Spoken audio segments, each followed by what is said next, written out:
and welcome to the Painting Podcast, Episode 10, Höch. I'm Jeremiah Polachek, your pilot on your path to become a better painter. In this episode, we're going to be looking at the life and work of German Dadaist, collage pioneer, and anti-fascist Höch. So Hannah was born the eldest daughter of 5 children, and she went to school for a while at an all-girls school, so you can get an idea of how the genders were divided back at the turn of the 20th century.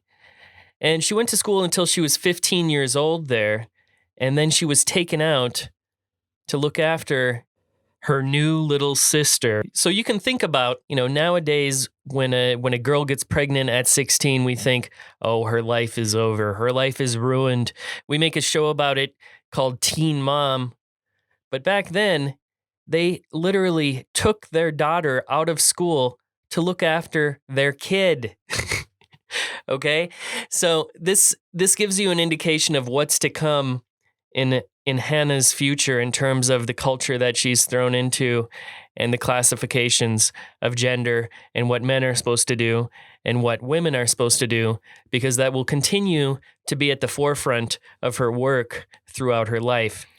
So she continues to live in Gotha for the next 8 years, taking care of the house, taking care of her little sister, doing all these sorts of things. But during this time, she continues drawing a lot and she continues painting a lot. And, Gotha is it's really a city. It's not like some, rural village where she was completely divorced from city life and these sort of things. And Hannah really wanted to get out of Gotha, obviously. And in 1912, she was able to do just that when she got into the School of Applied Arts in Berlin. And when she began her studies, she actually went there to study glass design. And when you think of glass design, it's more of a stable career path. I imagine there is glass studios. You can, there's a business model attached to studying glass design. And if you're wondering what types of things would glass designers do, of course, they'd be making chandeliers, they'd be making goblets and pitchers and these sorts of things as well. But it's more of a craft-oriented trajectory when she went into school. And she supposedly did this to please her father. And you can imagine somebody today, perhaps they want to study graphic design rather than painting because we associate graphic designers with being employable, right? So Hannah took a similar path back in 1912 when she began her studies in Berlin. And she'd only be able to be in Berlin for 2 years before World War I breaks out. And so Hannah goes back to Gotha, and what does she do? Does she just hang out and draw some landscapes and sit around the house? No, she joins the Red Cross during the beginning of World War I. So she works for the Red Cross for 1 year, and then in 1915, she heads back to Berlin to continue studying at the National Institute of the Museum of Arts and Crafts. And during the same year, Höch began to start dating Raoul Hausmann, who was also a principal member of the Berlin Dada movement.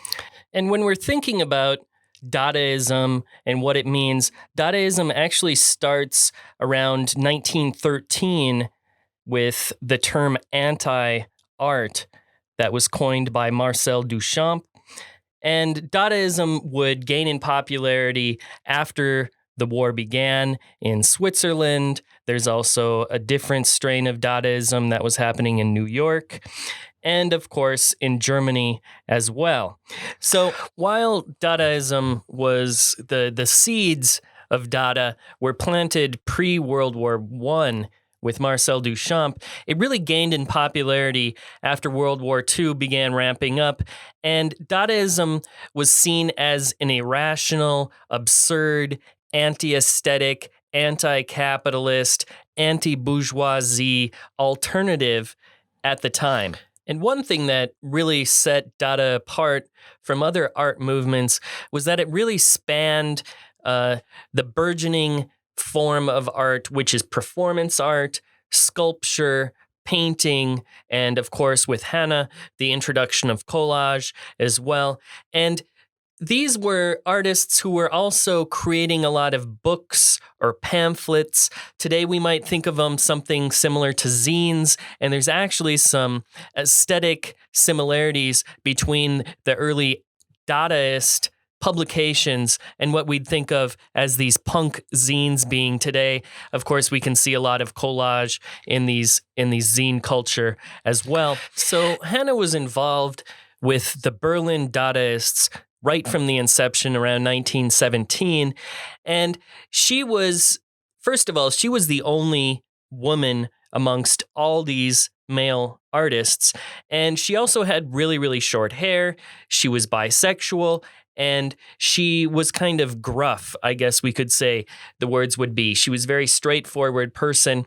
This caused her a lot of criticism as well, even among the male artists in Berlin and the Dadaists at that time. So when we're thinking of Hannah Höch, we have to think of somebody who is basically on the outside of society, challenging culture, challenging gender norms, sexual norms, the fact that she makes her own money and doesn't have to rely on a man for her money, financially independent. She's already going against all of these things in the broader culture. And then she also has to deal with sexism within her own artist group of friends as well. The German Dadaist Hans Richter would say of her that she had, quote, a tiny voice of slightly nun-like grace, whose main job was apparently make the sandwiches and the coffee. Sorry, just threw up a little bit in my mouth there. But it's really hard to overstate the incredible challenges that women entering the arts would have had at that time. And just from a point of civilization, it's just so incredibly stupid and dumb to just discount 50% of the population. I mean, imagine all the doctors, all of the, painters and artists and musicians that we lost simply because they were women. And I think there's one young composer right now who really illustrates the differences between what we experience now in 2021 and what would have been experienced 100 years ago. Obviously, we've come a long ways and we still have a long ways to go. But her name is Elma Deutscher, and she's a child prodigy that began playing the piano, I think at age 3 or something like that. And she was said to have started singing before she could even speak. And when asked about who her favorite composers are, Elma said this. Well, of course, the composers I like best with the beautiful melodies and beautiful harmonies, like Mozart and Schubert and Tchaikovsky. And also I am inspired by the girls in the past who wanted to become musicians, like Fanny Mendelssohn and Nannerl, Mozart's sister, but they weren't allowed because in those days girls weren't allowed to become musicians, though they were extremely talented. And so I'm very glad that I'm not living in the olden days and that I'm allowed to become a composer and a musician, and I don't have to stay at home and knit and cook. So Hannah Höch would be creating art during this period where she would face incredible challenges as a woman. And she's also in this relationship, which is extremely toxic and somewhat abusive as well. And even in 1920, she would write a short story called The Painter, which has since become a great encapsulation of the male ego as it relates to painting itself. And she's kind of poking fun at the seriousness of painters and especially male painters. If you want to get a link to the full text, you can go to the blog post associated with this podcast at paintingcourse.com, painting-course.com, and you can get the link straight to the entire short story there. But I thought I'd read you the first paragraph just to get a feel for what Hannah was also writing during this period. Once upon a time, there was a painter. He wasn't called Dribble or anything like that, as he might have been in earlier times. It was around 1920. The painter was a modern painter. So his name was Heavenly Kingdom. Unlike the real painters of earlier times, he was not asked to work only with brush and palette. This was his wife's fault. She thwarted the boundless flight of his genius. At least 4 times in 4 years, he was forced to wash dishes, the kitchen dishes. The first time, actually, there had been a pressing reason. She was giving birth to the baby, Heavenly Kingdom. The other 3 times had not seemed absolutely necessary to Heavenly Kingdom, Sr., but he wanted to keep the peace. Because after all, God had created the male to do just that, and so had no choice but to obey her Xanthippian demand. Yet the matter continued to weigh on him. He felt degraded as a man and as a painter under its dark shadow. On the days of crisis, he would suffer nightmares. He kept seeing Michelangelo washing up the cups. He knew enough about psychoanalysis to confront the woman with the truth that such demands always arise out of the desire to dominate, no matter what other reasons there might be. As a modern person, he felt that in theory, he had to agree with the equality of the sexes. Still, if one looked closely at the situation, one could not, and then, especially in your own house, her demand seemed to him comparable to an enslavement of his soul. So during this time, she'd be surrounded with all these male artists. And another thing that is kind of annoying about the situation is a lot of these artists would also pay lip service to the ideas relating to women's emancipation. So they would be kind of all talk and no action when it came down to how they treated Hannah. When she was asked about her exclusion and the sexism of the other Dadaists, Höch responded, quote, "None of these men were satisfied with just an ordinary woman, but neither were they included to abandon the conventional male-masculine morality towards the woman. Enlightened by Freud in protest against the older generation, they all desired this new woman and her groundbreaking will to freedom. But they more or less brutally rejected the notion that they, too, had to adopt new attitudes. This led to these truly Strindbergian dramas that typified the private lives of these men." Now, in addition to Hannah having short hair and being bisexual and all these sorts of things, she was also employed since 1916. She was working at an embroidery publishing company, essentially making patterns for lace and embroidery and these sorts of things that would be sent out in books. So when we start thinking about Hannah, we can also think about somebody who is technically really good at drawing, highly technical patterns of lace. I can't imagine anything really more complicated to draw than something like lace. And she's doing so for a technical manual that's being mass produced and mass printed. So she's working with the mechanisms at play, which will bring about publications. That means, paper, ink. She knows the process that goes into starting off with a drawing and then turning it into something that is inked and that being reproduced and sent out into the world. She's familiar with that entire process. It's actually her work, right? So she's not a graphic designer. She's somebody actually doing drawings that are later inked and reproduced en masse. And in her artwork, she's taking these types of catalogs from the world and rearranging them and creating her own meaning and her own story with those images. And when we think about this, the idea of appropriation, of course, comes up as well.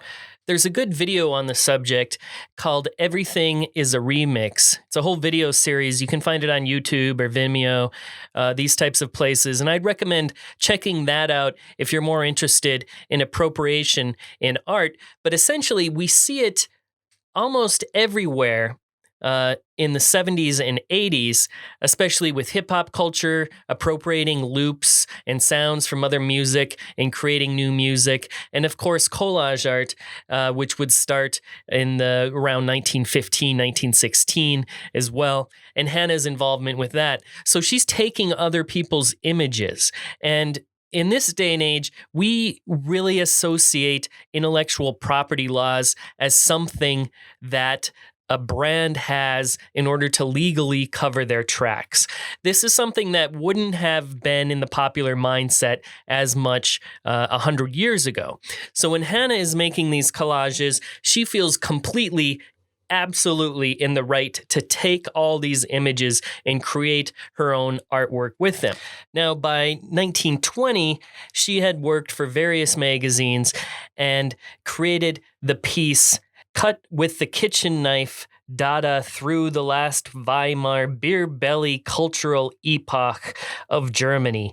And she makes this with cut up bits of newspapers that she found and different elements, and she collages them all onto one piece of paper.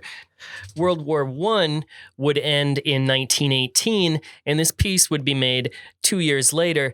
And the Weimar Republic was what rose out of the ashes of World War I. And with that, also, there was hyperinflation going on in Germany, and there was a lot of political extremism happening on both sides, left and right. So she was reacting to an extremely volatile time, and this collage, Kitchen Knife, would also bring in all these political elements and all these gender-related elements as well. Of course, the idea of a kitchen knife, we think of kitchen knives being associated with kitchen and where women are supposed to be, but it's also involved with cutting, and collage is also the result of cutting things. So cut with a kitchen knife, already bringing in that idea of her role as a woman and turning it on its head with the creation of this collage. By 1922, Hannah would end her relationship with Raoul Hausmann, and she would begin a relationship with the Dutch writer and linguist Mathilde Bruggeman, who Höch had met through mutual friends Kurt and Helma Schwitters. And she would stay with Bruggeman for 9 years until 1935. And during this period, she would move to The Hague for a little bit and then back to Berlin again. But during this time, she continued making all these collages, and she was making a lot of paintings as well. And one thing that I find really interesting about Höch's work that I kind of use in my work as well is this idea of taking images, cutting them up, and then painting from these collages. Because indeed, a lot of her paintings that she would create around 1930, she was creating these collages at the exact same time as she was making these paintings. And she would create collages sometimes with paintings as a part of the collage. And other times she would make only paintings using oil paint based on looking at the collage that she had created previously. And I think this whole process of taking from culture, cutting it up, rearranging it, and then putting it back out into the world on a canvas or in the form of a collage is still a really pertinent way of art making. And it's one that started with Hannah Höch and her collage work, as well as the other Dadaists around the world at that time. If you'd like to see a good example of one of Hannah's paintings, I would take a look at Cube from 1926, where we see this congregation of disparate imagery, plants and gears and a giant rainbow across the top of the canvas, a factory off in the distance with smoke chimneys emitting smoke into the sky, a fan, what looks like a little Mario type tube coming out of the earth, and these kind of invented forms, which I think are absolutely beautiful and show just how intricate and what a good draftsman and what a good painter she was. When you look at some of these flower creations that she's creating, she's making these spirals that look like they're coming out of these embroidery patterns, this type of complication that she has to work with over and over again during her jobby job is coming into her paintings as well. And they're just beautifully painted. So you can see all these elements coming together with natural forms and flowers, as well as a cube that sits right in the center of the painting, where we see disparate pieces of a face rearranged on different sides of the cube, like our face is on some dice or something like that. I love Hannah's paintings. I think, the collages are good.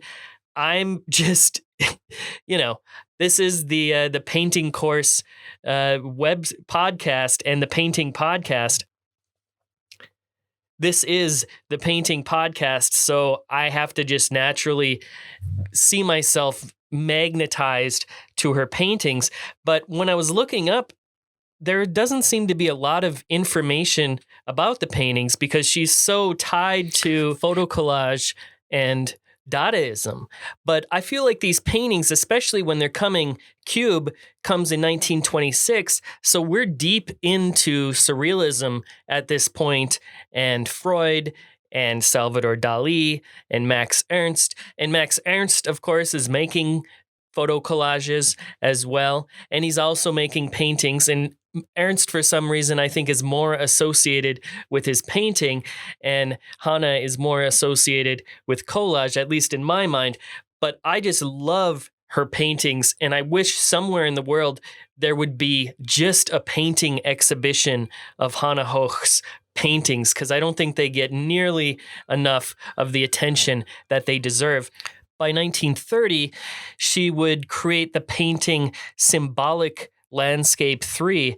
And this was a pretty big oil painting where we see all these disparate elements. We see this woman with these two babies, these little toddlers kind of erupting out of her stomach in the bottom left-hand corner. And rising up out of the ground in this surreal landscape, we see all these magnificent flowers and plants that she's created out of her imagination, and a sort of cat-like creature, a little blue cat-like creature in the bottom right corner. And so she would look at these as symbolic paintings. So one has to imagine all these different symbols within the painting all have various meanings to her as well. We have a large pool in the center and these types of mountainous background images with this abstract sky and sun shining down on everything. But I think it's interesting when we start thinking about our minds and symbology and how we want to depict these ideas that are going on inside of our heads. They're like dreams. They're not real places. There's already a fantastical aspect to the creation of this type of imagery within our mind that does not exist in the outside world. So when we're looking at Hannah's collages, we can see that she's taking directly from the outside world, and she's cutting out the image of a meat grinder and gluing it onto a piece of paper. That meat grinder is definitely a meat grinder that we all know and have all dealt with throughout the years, perhaps. Whereas in her paintings, and one thing I really like about her paintings is that we get a glimpse inside of her mind and inside of these creations that she wanted to explicitly make from her own brain and from her own experience. And that's what we see in Symbolic Landscape number 3 as well, which is a great one to go check out. All the images are over on the website at painting-course.com. By 1935, she'd break up with Matilda, and she would begin a relationship with a businessman and pianist named Kurt Matthias. And she would later marry him in 1938 and stay married with him until 1944. During the same time, she'd buy a small cabin, I guess we could call it. It's these small little houses that are quite common in Europe that people have on the outskirts of town often. And she would buy this little house. You can still go visit it. It's still there in this small, they call them suburbs, but they're not really suburbs. They're more like rural villages that haven't been gobbled up by the city, really, that are quite common in Germany and throughout much of Europe. And she would buy this home. And of course, she's in Berlin. Everybody else, all the other Dadaists, they got out. They got out of Germany because of what was obviously on the rise with the rise of the Nazi Party there and Hitler. And Hannah would actually stay in Berlin during this period, but she would have to lay really low because she was labeled a degenerate artist. Of course, she was in a relationship with a woman for a long time, and that would be something that, of course, the Nazis wouldn't like either. So she was married to Kurt during this time and mostly just laid low at their cabin on the outside of town.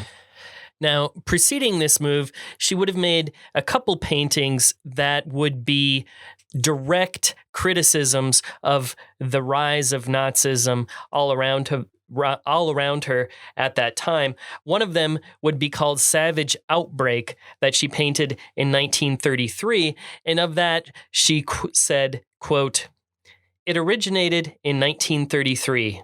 When it was unmistakably revealed that the German world of men had begun this savage outbreak into national arrogance, injustice, and a madness for world domination. The women, especially the mothers, accepted this downfall with great anxiety, with mistrust, but resigned themselves to it." In another painting she'd create in 1935 titled The Mockers, she would have a man who's off in this sort of nebulous landscape, and there's this mob of people that are pointing and laughing and jeering at him. And this painting could be seen as a direct condemnation and denunciation of this scapegoating mob mentality that had been so expertly manipulated by the Nazis. And we can think about, what we're dealing with right now in the world and how political figures can still whip up mobs into action. And that's something that they were living in.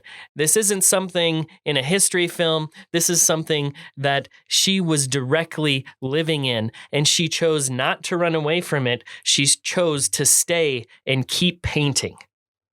Now, once World War II ends, there's a really stunning change which occurs within Hannah Höch's works. And it was there I found evidence happening in 1921 where she made a collage which was entirely abstract. And that is what Hannah Höch's work becomes post-World War II. She goes straight to abstraction, and she starts thinking about ideas of harmony in nature and relationships and these sorts of things. And I don't want to say that she had a certain political allegiance of any sort. Certainly during this time, there were communists, there were anarchists, there were fascists, and all these different political groups and all sorts of extremism of which many different artists were members of. And Schwitters and Jean Arp and Hannah Höch all kind of walked this anarchic line where they really maintained a certain ideological purity in their work without taking a distinctly political stance, if that makes sense. Obviously, as I was saying in paintings like The Mockers, she's commenting on this mob mentality and these sort of things. But she's not necessarily saying the right wing is wrong or the left wing is wrong or these sorts of things. She's actually taking a stand against all of it in some sort of way. It's really punk. It's more punk than it is political. After the war was over, she would continue to make a lot of these abstract works for decades to come and continue showing photomontages that she was creating from the past as well as the present. And she got a lot of funding opportunities from different museums. And so she was a well-known, well-respected artist within the community. One thing that stuck out to me, which I thought was kind of mind-boggling, was that around 1962, Raoul Haussmann actually got upset by the way she had stored a bunch of his work throughout the years. And I was thinking in my head, like, dude, you guys broke up like 40 years ago. She's kept your stuff for 40 years. And you're going to be upset by the way, with the condition that it's in. So anyway, that kind of stuck out as a sort of anachronism coming back from the past to haunt her 40 years later after she breaks up with this guy. He gets upset at the way he stored, the way she stored his work.